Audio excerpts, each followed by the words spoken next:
प्राप्त आहे। स्वातंत्र्यानंतरच्या कालखंडात आजपर्यंत बघितलं या 59 जातीपैकी कुठल्याही जातीनं आपसापसात भांडणं केलेली नाहीत। सगळे गुन्हा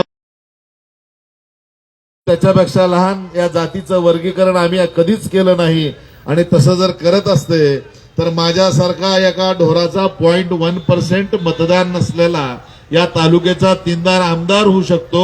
हे कशाचं घोतक असेल तर आम्ही अखंडितपणे बाबासाहेबांच्या विचारावर 59 जातीच्या गुन्हा गोविंदांना नांदतात हे त्याचं उदाहरण आहे। आज कुठंतरी आमच्यात आपसापसात मतभेद बुद्धिभेद करण्याचं काम या सरकारच्या वतीनं केलं जातंय। उपवर्गीकरणाची काय गरज नसताना सुद्धा हे उपवर्गीकरण मांडण्याचं काम त्यांच्या माध्यमातून सरकारच्या माध्यमातून करण्याचं काम केलं जात आहे।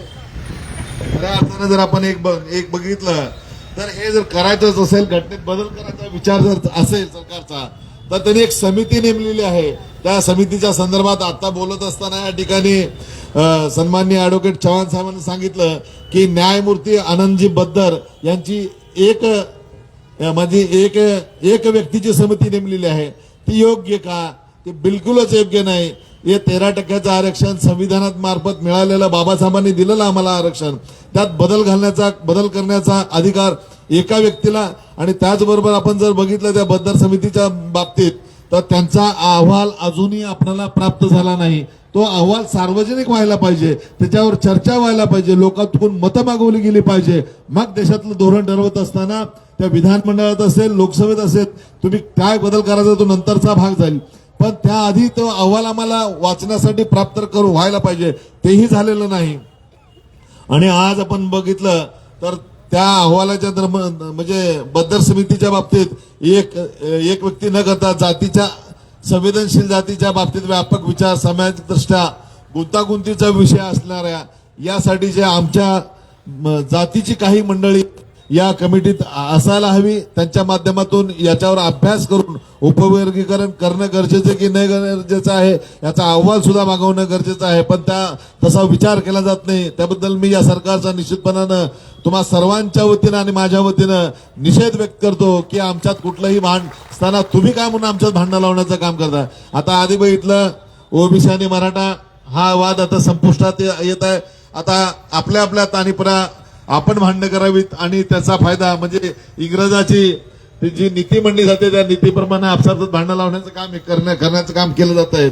अनुसूचित जातीतील तज्ञाचा या कमिटीत अभाव आहे, तर करायचं असेल तर त्या कमिटी तशी तयार करावी, काही सदस्य घ्यावेत ही विनंती करतो। त्याचबरोबर नैसर्गिक न्यायाच्या तत्वाच्या माध्यमातून आपण जर विचार केला कायद्याने एक मूलभूत तत्व आहे ज्यांच्यावर परिणाम होणार आहे, म्हणजे आम्ही सगळे 13% लोकांचे एकूण घेतलं पाहिजे। एससी समाजातील तज्ञ नसल्यामुळे जे होतंय त्या बाबतीत मी आता सांगितलं त्याचा डाटा संकलन करण्यासाठी सुद्धा आमच्या समाजातील प्रतिनिधी निश्चितपणानं गरजेचे आहेत। ते डाटा संकलन सुद्धा व्यवस्थितपणानं केलं जात नाही। या एकंदरीत होणाऱ्या वर्गीकरणामुळे आम्हाला खूप मोठा सेटबॅक या ठिकाणी बसणार आहे। त्याबद्दल मी म्हणेन हे उपवर्गीकरण करत असताना उपवर्गीकरण रद्द करा, संविधानाचा सन्मान करा, सामाजिक न्यायावर घाला नको, उपवर्गीकरणाला थारा नको, उपवर्गीकरणाचा निषेध असो, संविधान जिंकले अन्याय निश्चितपणानं होणार नाही आमच्यावर। त्यामुळे हे संविधान टिकवायचं असेल तर आमची ही एकत्रित असलेली लढाई लढण्यासाठी आपण सर्वजण या पुढच्या कालखंडात याहीपेक्षा तीव्र आंदोलन करायची गरज पडली तर आपण निश्चितपणानं साथ द्याल ही अपेक्षाही मी या ठिकाणी। परिस्थिती खूप कठीण आहे, मी तुमचं कौतुक करतो। आता या परिस्थितीत सुद्धा आता जर कोणी सांगितलं असतं आपण सगळ्याला भोजनाची व्यवस्था केली आपण चला भोजनाला एका ठिकाणी जाऊ, तुम्ही कोणी आलं नसते, पण लढण्यासाठी तुम्ही एकत्रित आलात त्यामुळे तुम्ही कौतुकासच पात्र आहात। एकजूट आमची ताकद आहे, हक्कासाठी आपण लढत राहू, एकच आवाज एकच निर्धार उपवर्गीकरणाचा निश्चित धिक्कार असेल। या उपवर्गीकरणाच्या अनुच्छेद जर आपण एकंदरीत पदोन्नतीच्या बाबतीत आपल्या मागासवर्गीयांच्या जर बघितलं त्याविषयी सांगत असतात त्याच्यावर कसे परिणाम होतील याचा जर अभ्यास केला तर सर्व टप्प्याच्या बाबतीत शासन निर्णय 25 मे 2004 पदोन्नतीतील आरक्षण सर्व टप्प्यावर लागू आहे। कनिष्ठ श्रेणीतून वरिष्ठ श्रेणीत पदोन्नती देताना संपूर्ण प्रवर्गातील कर्मचाऱ्यांना समान वाव मिळतो।